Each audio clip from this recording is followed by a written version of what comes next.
Hi friends, வணக்கம்.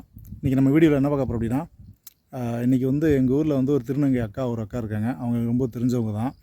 அவங்க சமீபத்தில் ஒரு சம்பவம் நடந்தது சொன்னாங்க. இந்த அக்கா என்கிட்ட சொல்லும்போது ரொம்பவும் கொஞ்சம் மனசு கஷ்டமாக தான் இருந்தது. என்ன ஒரு சம்பவம் நடந்துச்சு அப்படின்னா, இவங்க ஒரு ஷோரூமில் வண்டி வாங்க போகிறாங்க. ஒரு டூ வீலர் வாங்க போகிறாங்க. அதான் அவங்கள்ட்ட பணம் இருக்குது. பணத்தை வச்சு டியூவுக்கு டூ வீலர் வாங்க போகிறாங்க. அந்த ஷோரூமில் என்ன பண்ணிட்டாங்க அப்படின்னா, நீங்கள் திருநங்கை, உங்களுக்கு வண்டி தர முடியாது, நீங்கள் மூன்றாம் பாலினம், ஆனால் வண்டி தர முடியாது அப்படின்னு மனசு கஷ்டப்படுற மாதிரி சொல்லியிருக்காங்க. அதாவது அவங்க சொல்லும்போது ரொம்பவும் கஷ்டமாக இருந்தது. அந்த அக்கா என்ன சொல்கிறாங்க அப்படின்னா, சில நிறுவனங்கள், தனியார் நிறுவனங்கள்லாம் ரொம்பவும் சப்போர்ட் பண்ணுறாங்க. சில தனியார் நிறுவனங்கள் மட்டும்தான் எனக்கு இந்த மாதிரி பண்ணுறாங்க அப்படின்றாங்க. நிறுவனங்கள் எல்லாத்தையும் நான் குறை சொல்ல வரும்லப்பா, சில நிறுவனங்கள் மட்டும்தான் இந்த மாதிரி பண்ணுறாங்க, எனக்கு அதே மனசு கஷ்டமாக இருக்குது அப்படின்னு என்கிட்ட ரொம்பவும் கஷ்டமாக ஃபீல் பண்ணி சொன்னாங்க. அதனால் வண்டி வாங்க போனாலும் நீங்கள் திருநங்க, வண்டி கொடுக்க முடியாதுன்ற மாதிரி சொல்லியிருக்காங்க. இதில் என்ன அப்படின்னா, இவங்க அடுத்த சொந்தமாக பிஸ்னஸ் பண்ணணும், சொந்தமாக ஏதாவது காய்கறி வைக்கணும், சொந்தமாக மாவாட்டி விற்கணும், எந்த தொழிலாக இருந்தாலும் சரி, தன் சுய சம்பாத்தியத்தில் எந்த வேலைக்கு போய் நம்ம சம்பாதிக்கணும், அடுத்த லெவல் போகணும் அப்படின்றதுக்காண்டி ஒரு தடகல்னு சொல்லுவாங்களா, அது மாதிரி தான். இவங்களுக்குன்னு தனியாக பாரபட்சம் இல்லாமல் ஒதுக்கி கவர்மெண்ட்டே இன்றைக்கி நல்லா சலுகை கொடுத்து நல்லா சூப்பராக பண்ணிகிட்ருக்காங்க. அவங்களும் தனியாக ஒரு அங்கீகாரம் கொடுத்து நல்லா பண்ணிகிட்ருக்காங்க. நான் இந்த நிறுவனங்களில் எல்லாத்தையும் குறை சொல்ல வரும்ல, அந்த அக்கா சொன்ன மாதிரி ஒரு சில நிறுவனங்கள் மட்டும் இந்த மாதிரி பண்ணுறாங்க. ஏன்னா இந்த வீடியோ பார்க்குறீங்கன்னா, சில நிறுவனங்கள் இந்த வாய்ஸை கேட்டுட்டு இனிமேல் அவங்களுக்கும் ஒரு முதலிடம் கொடுங்க, அவங்க பேரில் கொடுங்க அப்படின்னு தான் என்னோடய ஆதங்கம். அவங்க ஆல்ரெடி கனரா பேங்கில் லோன் வாங்கியிருக்காங்க, சில தனியார் நிறுவனங்களில் லோன் வாங்கியிருக்காங்க, கட்டியிருக்காங்க. சிபில் ஸ்கோர் அடிப்படையின் பேரில் இவங்க வண்டி கொடுக்கலாம். இவங்க வண்டி தரல, அது காசை ரிட்டர்ன் வாங்கிட்டு போங்க அப்படின்னு அங்கே வேலை பார்க்குறவங்க சொல்லிட்டாங்க. இதனால் எந்த வித நியாயம்னு எனக்கு சரியாக தெரில. இந்த மாதிரி அடுத்து நடக்கக்கூடாது. நான் திருநங்கைகளுக்கு ஆதரவாக நான் சொல்கிறேன். என்ன கேட்குறீங்க அப்படின்னா, அவங்களுக்கு இந்த மாதிரி பண்ணி கொடுங்க. அவங்க காசு கட்டுறாங்க, மாதம் மாதம் டியூ கட்டிடுவாங்க அப்படின்ற ஒரு காரணத்துக்காக தான் அவங்க வர்றாங்க. அவங்களும் அடுத்த லெவலுக்கு போகணும்ல, அதுக்காக தான் என்னோடய இந்த வீடியோ பதிவு. இந்த வீடியோ பதிவு பார்க்குறவங்க, சில தனியார் நிறுவனங்களில் வேலை பார்க்குற ஸ்டாஃப் எல்லாருமே பார்த்தீங்க அப்படின்னா, இந்த மாதிரி நடக்காத அளவுக்கு நீங்கள் பண்ணி கொடுங்க அப்படின்ற என்னோடய கோரிக்கை.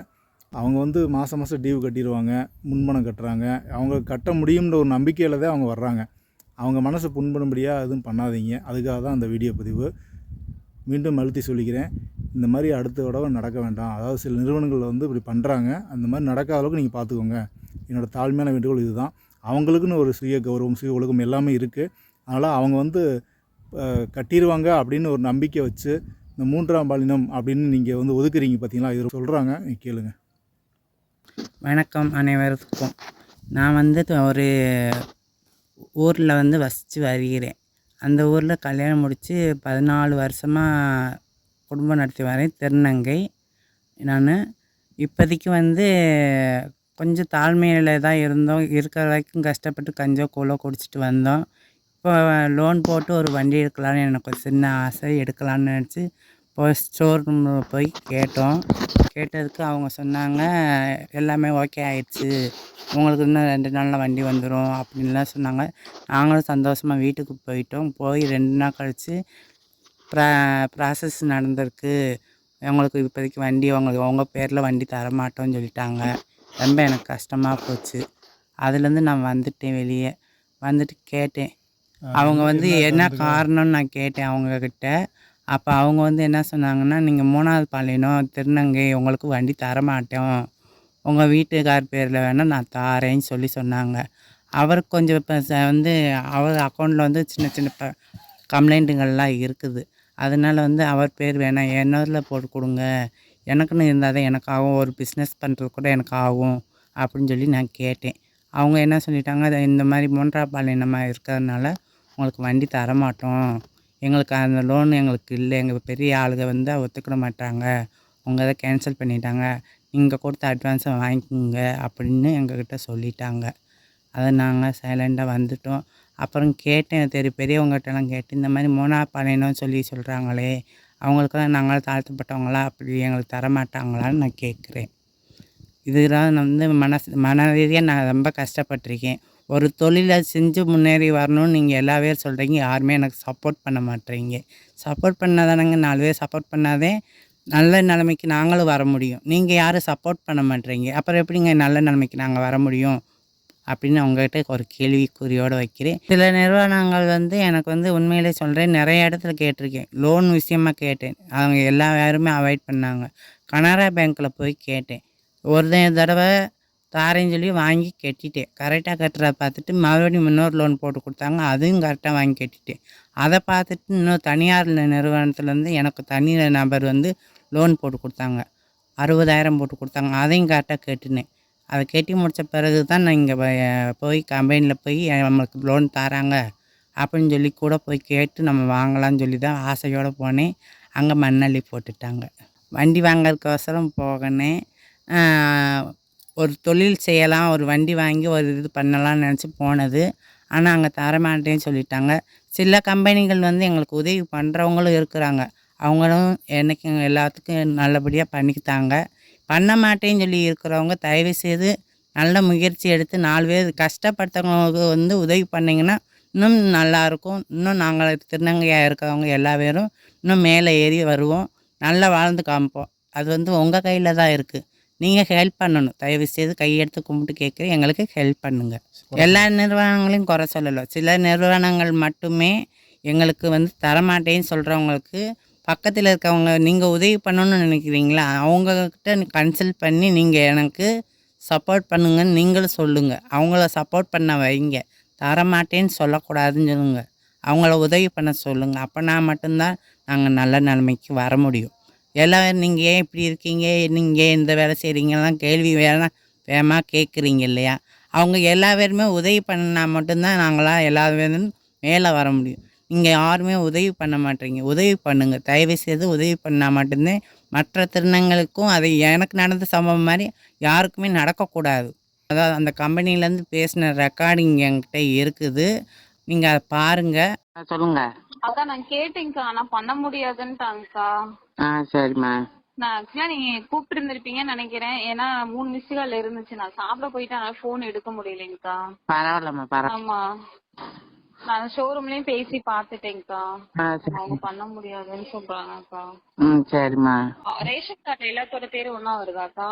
இல்லம்மா, எங்க தனி ரேஷன் கார்டுமா. அவங்க இப்ப அவரு போன் போட்டாரு, அந்த இன்னொரு அண்ணா போன் போட்டாரு. ஷோரூம்ல இருக்கா அவர்? ஆக்சுவலா லீவுங்களா, நேத்து உங்களை அட்டன் பண்ணவரு. அப்படியா? போன் போட்டு அவங்க காசு வந்து நாளைக்கு 11 மணிக்கு வந்து வாங்கிக்கோங்கன்னு சொல்லிட்டாங்க. நீங்க இப்ப காசு வாங்கிக்கிறீங்களா? காசு வாங்கிக்கிறீங்களா?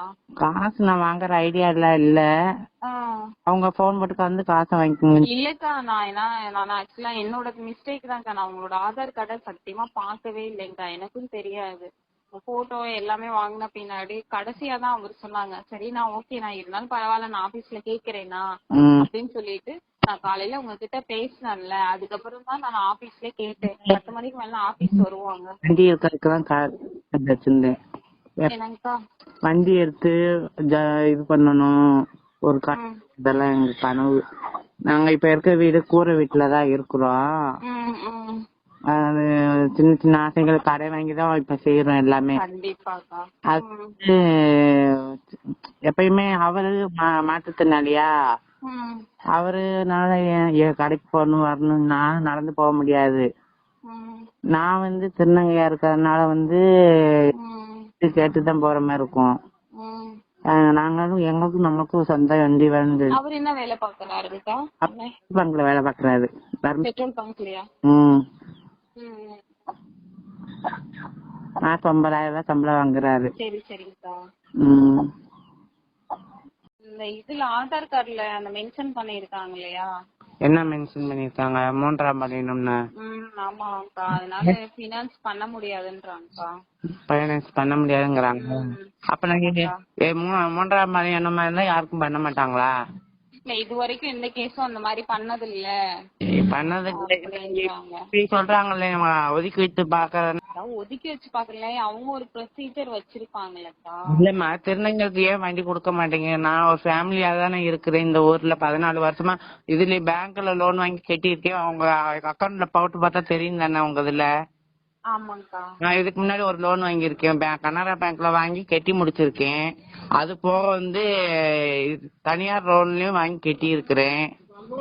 ஒரு கம்ப்ளைண்ட்டும் ஆகல. இப்ப வண்டி உங்களுக்கு கொடுக்க 50,000 லோனுக்கு நீங்க இப்படி பேசுறீங்க, இது நியாயமா? இப்ப இங்க இருந்து யாரையும் ஜாமீன் கொடுத்தாதே எனக்கு வண்டி தருவீங்களா, இல்ல வேற எதுவும் வேணுமா உங்களுக்கு? இல்லக்கா, ஜாமீன் அப்படின்றதுக்காக இல்லக்கா. ஆ. நம்ம வந்து சிபில் ஸ்கோர் பேஸ் பண்ணி எல்லாமே தான் பண்ணிக்கிட்டு இருக்கிறோம், சரிங்களா? ஆனா நேத்து நான் அப்ளிகேஷன் எல்லாமே சப்மிட் பண்ணிட்டேன். நீங்க காலையில பேசும்போது கூட பண்ணிடுறோம்க்கா, காலையில பண்ணி தந்துறேன் தானே சொன்னேன். அதுக்கப்புறம் ஆபீஸ்ல வந்து அவங்க ஹெட் ஆபீஸ்ல செக் பண்ணி பார்த்துட்டு அது பண்ண முடியாதுன்னு சொல்லிட்டாங்க. சரி, அப்படி இருந்தாலும் நான் ஒண்ணு கேக்குறேன். ரேஷன் கார்டு வந்து நான் என்னோட ரேஷன் கார்டு தான் கொடுக்கறேன், அதுல இருந்து எப்படி ஆகும் நான் கேக்குறேன். அதுல மென்ஷன் பண்ணிருக்க மாட்டாங்களா அதெல்லாம்? மென்ஷன் பண்றதுனால ஒண்ணுமே இல்லம்மா. ஆதார் கார்டுல எங்களுக்கு வந்து 3ஆம் பாலினம் எனக்கு தேவைன்னு சொல்லி தானே போட்டிருக்கேன். எங்களுக்கு ஒரு சலுகை வழங்குன்னு சொல்லி தானே நாங்க போட்டு வச்சிருக்கோம். அதுல நார்மலா உங்களுக்கு எப்பயும் போல ஃபீமேல், எப்பயுமே அது ஃபீமேல் தானே இருக்கும். அது மாதிரி போட்டிருந்தாங்கன்னா அது பிரச்சனையே வந்திருக்காதுங்கக்கா. ஃபீமேல் போடுறதுனால பிரச்சனை. இது வந்து எங்களுக்கு தேவையானது தானே. இப்ப நான் திருநங்கையா இருக்கேன்னு சொன்னதுனாலதான் எனக்கு வந்து ஊர்ல இடம் கொடுத்துருக்காங்க. அந்த இது இல்லன்னா எனக்கு எப்படி இடம் கொடுப்பாங்க கவர்மெண்ட்ல இருந்து? வர கவர்மெண்ட் சலுகை வாங்குறதுக்கு தான் அது போட்டு வச்சிருக்கிறோம். கரெக்டா இத்தனை ப்ராசஸ் நான் கரெக்டா பண்ணி நீங்க கேட்டது எல்லாமே கொடுத்து வண்டி ஓகே ஆகிற நேரத்துல நான் காசெல்லாம் ஒரு நாள் நிறுத்த மாட்டேன், கரெக்டா கொடுத்துருவேன். நியாயமாதான் பேசுவேன், போய் பேச மாட்டேன், களவாங்க. நான் நேத்தே சிபில் செக் பண்ணேன், உங்க சைடு சிபில்லாம் எதுவும் ப்ராப்ளம்லாம் இல்லைன்ட்டாங்க. அவங்க கவர்மெண்ட் நம்பி இருக்கும்போது நீங்க இந்த இதுல இருந்து இப்படி பேசுறது எனக்கு கொஞ்சம் மன உளைச்சலுக்கு ஆளாயிருக்கீங்கக்கா. கரெக்ட் தான்க்கா, கண்டிப்பா. ஒரு ஆசை வந்து இந்த ஒரு வந்து எத்தனை வருஷம் கனவு தெரியுமா எங்களுக்கு? சரி சரிக்கா. 14 வருஷம் கனவு அது. அது நீங்க திடீர்னு இப்படி சொன்னீங்கன்னா எனக்கு மன உளைச்சலுக்கு ஆளாகிறேன் நானு. சரி ஓகேங்கக்கா, இருங்க நான் ஆபீஸ்ல ஷோரூம்ல பேசுறேன். இப்போ கேட்டீங்களே அந்த ரெக்கார்டிங்கை வந்து நீங்கள் கேட்டதை வந்து இப்போ என்ன செய்யலாம்னு நீங்களே முடிவு சொல்லுங்கள். தமிழ்நாடு அரசுலேருந்து எங்கள் திருநங்கை சமுதாயத்துக்கு தனிப்பட்ட திருநங்கைகளுக்கு எல்லாத்துக்கும் உதவி பண்ணுறாங்க. சில நிறுவனங்களும் எங்களுக்கு உதவி பண்ணி வராங்க, சில நிறுவனங்கள் தான் எங்களுக்கு உதவி பண்ண மாட்டாங்க. திருநங்கைகளுக்கு யாருக்கும் இந்த மாதிரி நிலைமைகள் வராமல் பார்த்துக்குங்க. ஆடியோ மெசேஜ் எல்லாம் கேட்டிங்களா? 3ஆம் பாலினம் அப்படின்னு நீங்கள் வந்து ஒதுக்குறீங்க பார்த்தீங்களா? இது ரொம்பவும் தப்பான செயல். எனக்கே கஷ்டமாக இருக்குது. ஓகே ஃப்ரெண்ட்ஸ், மீண்டும் அடுத்த சந்திப்போம்.